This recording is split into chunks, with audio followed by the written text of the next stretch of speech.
សួស្តីអ្នកនរគ្នាស្វាគមន៍មកកាន់ channel នៃទិនរឿងឯកក្នុងថ្ងៃនេះដែររឿងរ៉ាវរបស់យើងគឺទទួលបានពីបងស្រីម្នាក់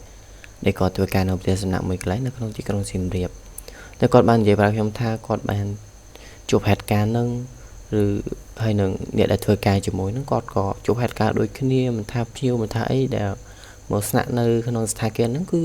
ជួបហេតុការណ៍នឹងដូចគ្នាឲ្យតែឡើងទៅលើផ្ទះមួយដែលពីរជាន់ហ្នឹងបើសម្រាប់អ្នកដែលនៅបន្ទប់ផ្សេងគឺអត់បានជួយហេតុការណ៍បែបហ្នឹងទេអ្វីតែម្យ៉ាងដែលចម្លែកតែម្យ៉ាងគឺអ្នកដែលឡើងទៅលើហ្នឹងគឺដឹងទៅជួបហេតុការណ៍នឹងដូចគ្នាហើយក្នុងថ្ងៃមួយហ្នឹងក៏ស្ថិតហ្នឹងក៏គាត់ចូលខាងអ្នកថតកាមេរ៉ាសម្រាប់មក review ពីបន្ទប់ហ្នឹងណាទៅពេលដែលគាត់ឡើងទៅហ្នឹងគឺទៅគ្នាច្រើនតែអ្វីដែលជាចម្លែកហ្នឹងគឺបងដែលជាជាងថតហ្នឹងក៏គាត់ឃើញតែគាត់ម្នាក់គាត់ឃើញស្ត្រីរាងចាស់ម្នាក់ឈរចង្អោរមុខគាត់ថាអត់ឲ្យឡើងទៅលើនឹងតែម្ដងនៅពេលដែលបរិះនឹងគាត់ឃើញគាត់ក៏ភ័យខ្លាចស្លេកមុខស្លេកមាត់អីចឹងអ្នកនរគ្នាតែលើកដាក់ថាគាត់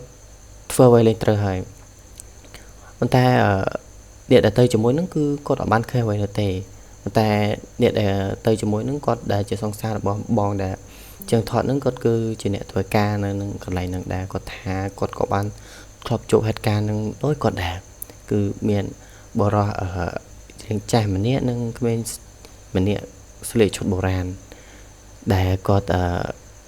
ជួបដូចគ្នាហើយរឿងរ៉ាវនេះដែរសម្រាប់ផ្ទះហ្នឹងគឺពីដើមឡើយហ្នឹងក៏ដែលជាផ្ទះរបស់យាយដែលមានចំណាស់ហ្នឹងនិងក្មេងហ្នឹងក៏ធ្លាប់រស់នៅដែលកាលគាត់ទៅនៅរស់អញ្ចឹងណាហើយទៅពេលដែលគាត់ស្លាប់ទៅក៏ចូលផ្ទះគាត់ដីគាត់ហ្នឹងចូលធ្វើជាកន្លែងផ្ទះសំណាក់អីចឹងតែពេលដែលគាត់ស្លាប់ទៅគឺវិញ្ញាណក្ខន្ធរបស់គាត់ក៏អត់បានទៅណាត់អីលក្ខណៈតែគាត់នៅវិលវល់នៅម្ដុំហ្នឹងដែរហើយមិនថាអ្នកណាក៏ដោយឲ្យតែឡើងទៅលើផ្ទះហ្នឹងឬក៏កេងនៅលើហ្នឹងគឺអត់បានតែម្ដង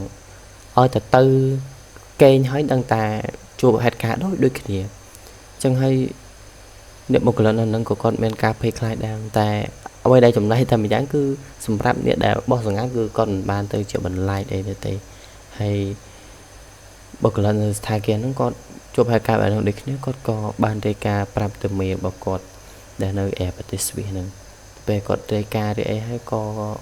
តកែរបស់គាត់ក៏នៅបញ្ចប់ការនៅទីរោអ្នកជួយអីទៅសម្រាប់រឿងនេះដែរគឺគាត់ទៅបានពីបងស្រីតែហ្នឹងចឹងហើយសូមអរគុណទៅដល់អ្នកទេសនានឹងស្ដាប់ទាំងអស់គ្នាតាំងពីដើមរហូតដល់ខ្លាចមែនទែនអរគុណសូមជម្រាបឲ្យជួបគ្នានៅវីដេអូក្រោយទៅនៅនឹងរស់នៅនឹងអ្នកដែលយាមការហ្នឹងគឺគាត់ជួបហេតុការណ៍ហ្នឹងភ័យខ្លាចដូចគ្នាអ្នកខ្លះទៀតតាំងពីធាត់រហូតដល់ស្គមអស់ហើយគឺគាត់បានជួបហេតុការណ៍ហ្នឹងគាត់ខ្លាចសឹងថា